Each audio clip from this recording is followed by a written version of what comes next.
So here we are on this great, wonderful, good day. Did you enjoy this hot, hot week? Yeah, there you were, in the oven, everybody, in the oven. It happens sometimes. It happens.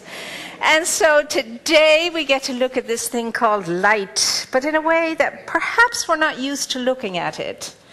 I have to remind us all today that each one of us actually is a light being. Now, we're used to thinking ourselves as a human being, but in essence and in truth, we are light beings. Yeah, light beings. A point of radiation emanating currents and frequencies of light. Isn't that amazing? Basically, you're electricity. But electricity with a difference. You're a light force being. Frequencies and currencies and all of these things happening and running through you, sparking you, sparking you. That's why we spark sometimes, because we are this radiation, this light force, this emanation of the original light from whence we came as light to be light. And to return back onto light, and that cycle goes on. And as it does, the light expands within each one of us, you and me. And guess what?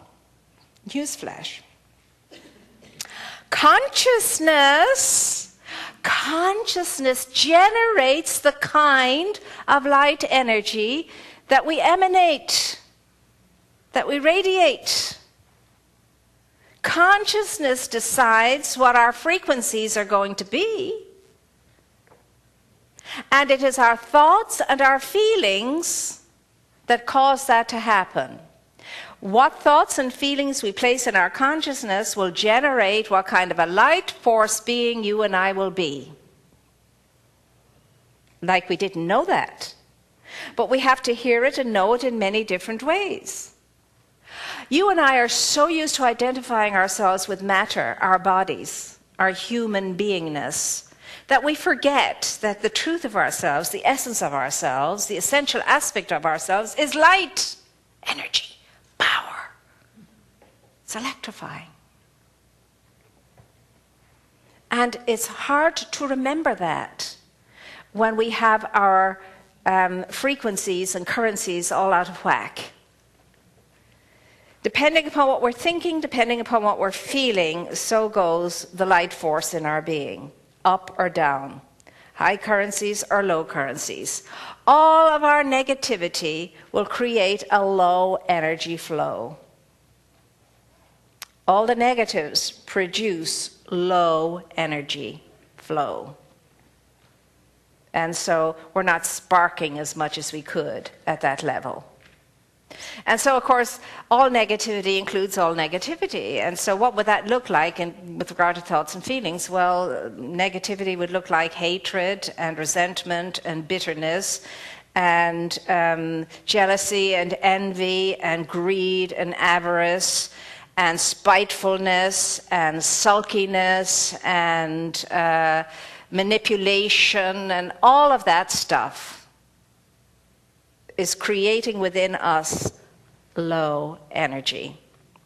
Then on the other side of that, the positive energy, of course, is life and light and love and peace and beauty and power and goodness and kindness and compassion and caring and sharing and generosity and being the givingness of life back onto itself. That raises our light force of being, raises our energy and causes the radiation to go out far afield from us. That light energy to go out far afield from us. And so the more negative we are, the more narrow the field and the lower the energy. The more positive you are, the higher the energy and the further the field of radiation. The Lord is my light and my salvation. What should I fear? Of whom should I fear? Says Scripture. Well, now, the metaphysical translation of that is, Lord is law, law. The law is my salvation.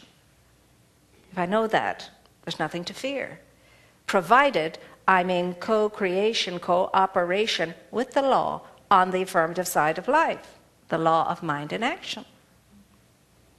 So as I keep my thoughts and my feelings, centered in the awareness of the lightness of being. The great I am is the light in and of the world.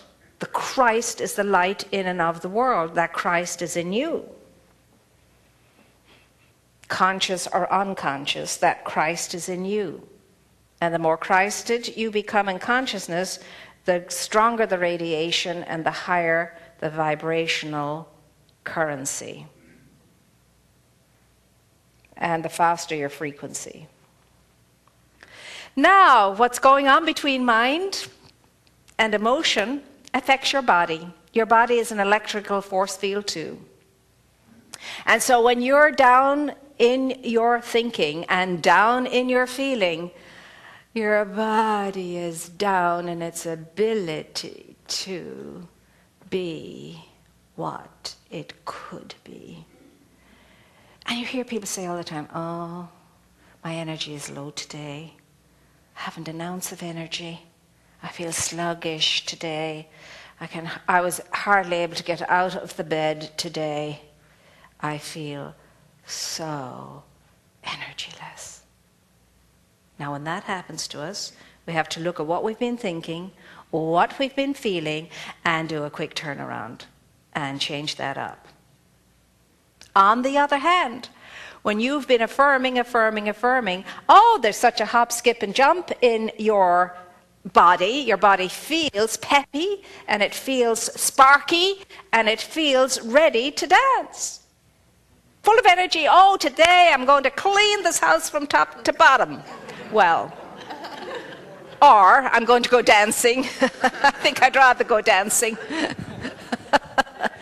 But you know it. Your body will tell you where you are in your mind and in your emotion if you pay attention to it. And so honoring of that body, which is an incredible universe of complex intelligence that knows beautifully how to run itself, if you and I don't get in its way and mess it up. And sometimes even in spite of that, the body will fight and fight and fight and pull on all its resources to keep us together in spite of our tendency to want to self-destruct. I mean, you really have to do a lot of negative thinking to pull the body down to such a state that it becomes very acute. It takes a long time to sicken ourselves, and it takes a shorter time to heal ourselves, because in sickening ourselves, we're going against the grain of our nature, so that takes a long time. Whereas in wanting to heal ourselves, it goes right along with our nature and our tendencies to mend and fix and heal. So healing occurs more quickly than sickening does. So depending upon what's going on in your light force being, we are either enlivening ourselves or weighing ourselves down. We are either healing ourselves or sickening ourselves. And there's no in between. We're doing one thing or the other. It's like this. We're either, lightening up everything or dampening down everything. Because there's no such thing as inaction. Life is always on the move, in flux. So we're going up, going down, going up, going down, going up, going down. And that's okay. As long as you're wearing a body, you'll be going up and down. But I want my up and down to go like this. Not like this. So every time I bring in a correction, every time I work on myself to correct something, the space in between that movement will shorten and shorten and shorten until it's a flow. It's just a nice flow that's manageable. You can manage the flow. And the thing is, when you get to be here, you'll catch yourself on so quickly, you know that your energy is going down, and you shake yourself up and you do something about it, and you change the situation so that, you you can have that nice energy occurring within you, stabilizing your body and keeping it in that active, productive mode. Active, productive mode. Now, any of it is neither good nor bad. It really isn't. It doesn't matter whether I'm sluggish in my energy or high in my energy, as long as I don't become overly concerned about it. So if I have a slow day, a sluggish day, I can say to myself, all right, this is where you are today. It's okay, it's just how it is what it is. For some reason, you're in this situation. Now, you can choose to stay in it or do something about it, Moira. And I might say, well, I'm going to stay in this for a time. I don't care, I'm just going to be sluggish and slow today. So what? I feel like slow today. But at least I'm taking charge over what I am. It's not in charge of me. I'm deciding. Now, if I choose to do that, what I do for myself, and it works for me, I don't know how it would work for you, I give myself up totally to it. I'll be as sluggish as I possibly can be. I'll give my all to it. I am going to be the most wonderful slug there ever was on this plane. Give it up to it. Well, 5 minutes of that intensity is more than enough, and then you hop out of it and say, okay, enough already. I think I'll make a cup of tea. That's okay. It's time to change things and bring things up. Be deliberate about what you're doing, good, bad, and indifferent. Be deliberate. Be in charge of it. Be the one in control. Because as long as you're wearing a body, you're going to have highs and lows. That's all there is to it. But know what's going on and not be perturbed by it. Know that you can choose to do something about it. And that's where choice comes in. It's all about choice, choice, choice, choice, choice. Because every choice you've ever made has produced the life that you are living right now. So we know that. So what makes the difference to this? Conscious choices. Instead of just choosing without much mindfulness at all, on a whim, make your choices conscious choices. Bring your mindfulness to it. Don't be hurried in making choices that have great consequences, especially. We don't want to make choices. Have you noticed that? We don't want to change, and we don't want to make choices. Sitting down in the restaurant. Oh, what are you having? What are you having? What do you have? I think I'll have the same. Don't even want to look at the menu. Not bothered enough even to want to look at the menu. I don't know. You decide. How many times have you said that to somebody? It's inertia that has set in, laziness of mind, inertia that has set in. It's like a 4-year-old saying, pick me up and carry me, I'm tired, Daddy. That's what, every time you do that, that's what that's coming from. It's coming from the 4-year-old that wants to be taken care of. Doesn't want to have to think much about anything. Just give themselves up. I remember doing that as a child.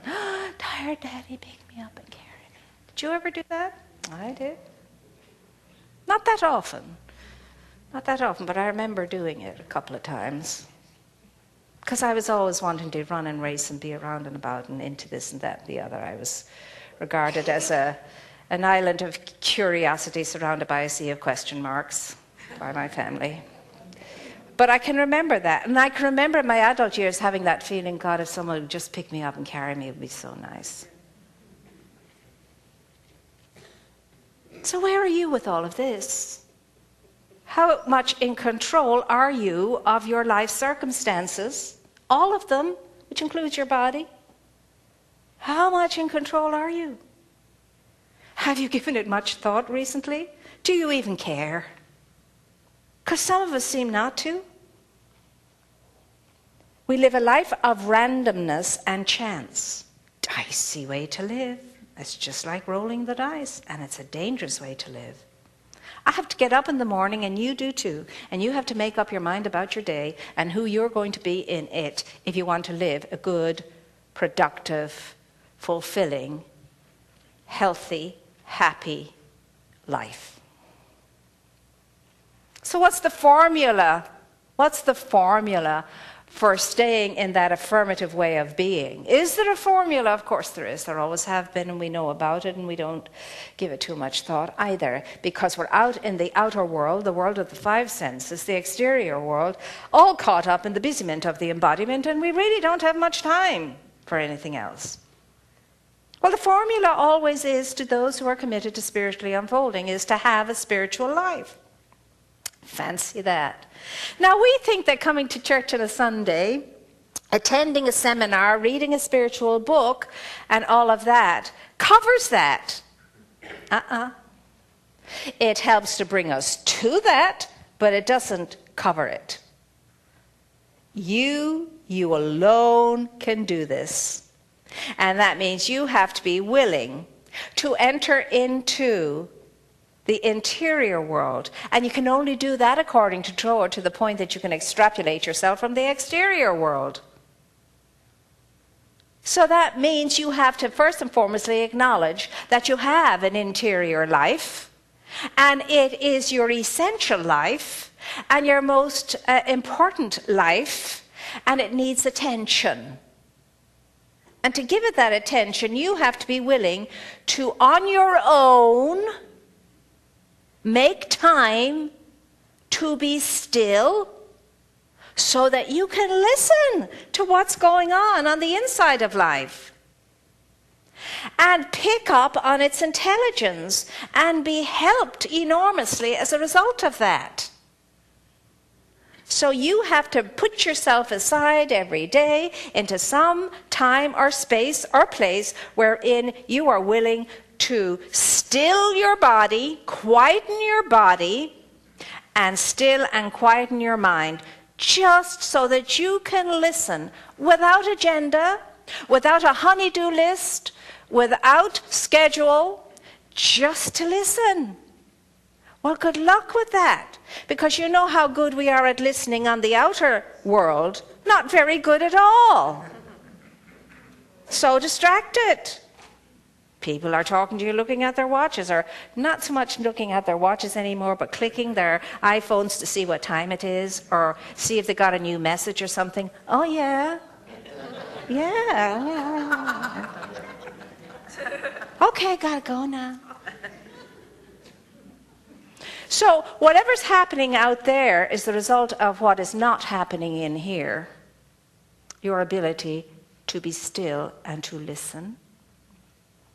And yet that's where you're going to find the gold in the spiritual quest within. Okay, what's that look like? Nothing other than saying, for 5 minutes I am going to sit in that chair and I am just going to think as little as possible, feel as little as possible, be as still as I possibly can be, and give it 5 minutes. So you sit for 5 minutes and you're as distracted as all get up. And then 5 minutes is up and you go, okay, well, that was a pure waste of time. I could have said that to myself beforehand. I don't know. I can't do this. This doesn't work. It doesn't work for me. It works for other people. It doesn't work for me. It doesn't work. You show up every single day for 5 minutes, regardless of what's going on. You sit down. You still yourself, even if you're tapping your fingers for the first minute or so. And the way that you're helped is to just concentrate on your breath. Just say, well, I'll focus on breathing in to a count of 3 and breathing out to a count of 3 and breathing in to a count of 3 and out to a count of 3. Yeah, it's boring. In to 3, out to 3. Yeah, all right, okay. So I got that. I was breathing for 5 minutes into a count of 3 and out to a count of 3. And then you go on, you do it the next day and the next day and the next day, and the day will come when you will go willingly to your chair, and you'll take your place, and you'll close your eyes, and you'll still your body. And this sense of well-being will fill you, and you'll just be happy to sit quietly without having to miter your mind with anything, and just be relaxed, still, noticing there's a sound, there's a sound, there's a sound.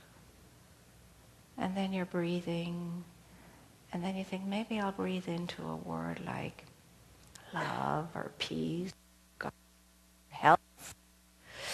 Breathing in health, breathing out health, breathing in health. And the day will come when you won't need the word. You won't need to focus on the breath. And you'll be filled with what I cannot explain to you, but you'll know it yourself when you experience it, but with a terrific sense of well-being. And then your practice will have taken root, and you will run to that chair as often as you can, because it's so yummy, and it's so soothing, and it's so yielding, and it's so giving, and it's so uplifting, and it's so enlightening, and it is your food, your spiritual food on this spiritual journey that you and I are on. And don't take my word for it. Try it out. And if we don't do that, and if we don't succeed at that, then we will have the real highs and the real lows, the real sluggishness, the real heaviness, the real weightiness, and then the manic stages, and so on. So it's up to you, my dear ones, what you're going to do with yourself as a light being. And remember, it needs to be acknowledged. Your essence needs acknowledgement. Your essential self needs care and attention, the same as your physical self does. Needs your care and attention. God knows 5 minutes is not too much to ask when you think of the fact that we spend something like 17 years of our lives in front of a computer or a television. We spend 26 years of our lives sleeping. We spend endless time doing so many things, including 6 months just on hold. Just on hold. Think what we could do with all of those years. I thought 26 years of sleep, I think I'll sleep less. That was the one that jumped out at me. On the other hand, I don't think I can sleep any less than I'm sleeping. But, I mean, come on, 17 years in front of the TV and the computer. And we can't give 5 minutes to ourselves to sit in a chair every day.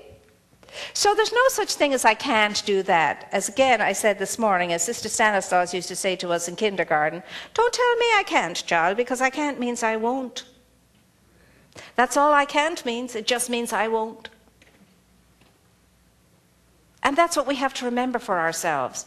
We are this radiating, miraculous, incredible, universal light force of being with awesome power available to us to do great good, to be in a sense of great good, to do what we came here to do, and every single one of us in this room came here to do it. We came here to be on purpose, and our purpose was to be this light radiating force on this planet right now that is in a critical state, so that we could come together, vibrate together, and be the difference that makes such a difference in our world and accomplish our purpose. To create and co-create a world of compassion that works for all. And that begins with me in my, under my own home roof, and in my immediate community, in my spiritual family, and then it radiates out from that. Do you think that's going to happen with you and me meandering along just saying, oh, what will be, que sera, sera? No. You and I have the black belts for this. That's why we're here. We need to put on those white robes and that black belt and get going. First time in our lives and history we can destroy ourselves completely, or we can transform ourselves completely. No other group of people have had this choice before. We're the ones. And that's why we chose to come in at this crucial time, so that you and I can ensure that our grandchildren, their grandchildren, and their grandchildren will have a world worth living in when their turn comes. So shake it up, my dear ones. Get sparky. Start radiating your true essence. not your monkey mind's carryings on, but your true heart essence. The world needs you, but it needs you to come from your fullness and not your fumes. We all have enough fumes of our own. We don't need yours to add to them. But for that to happen, we must fill ourselves up. The way we're going to fill ourselves up is go to your chair, even if you have to crawl to that chair sometimes. You'll crawl to your chair sometimes and say, oh God, do I have to do this? And you'll fall into your chair. And you might even weep and saying, I don't know what this is all about. Is it making any use at all? Crawl anyway. Crawl anyway until you can make that hop, skip, and jump to that chair. And use that chair as your power center, your plug-in. It's like your plug-in. It'll plug you in, and it'll make sure that you stay turned on and switched on bark. That bark, the sap in you rising up all the time, going out through all those tentacles of the thoughts of your tree of life, your feelings of the tree of life, down into the roots of your tree of life that enlivens, that empowers, that uplifts, that praises and raises and affirms and brings everything into that consolidated, unified whole. Is that what you will join me in aiding and abetting? Yes. And so it is.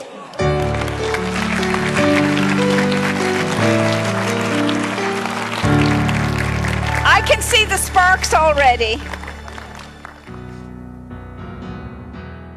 We invite you to experience Dr. Moira in person on Sundays. Our services are at 9 a.m. and 11 a.m., and childcare is available. Please join us. If you enjoy these messages and would like to make a donation to our center, please visit our website at redondocsl.org. Thank you for your support of this ministry.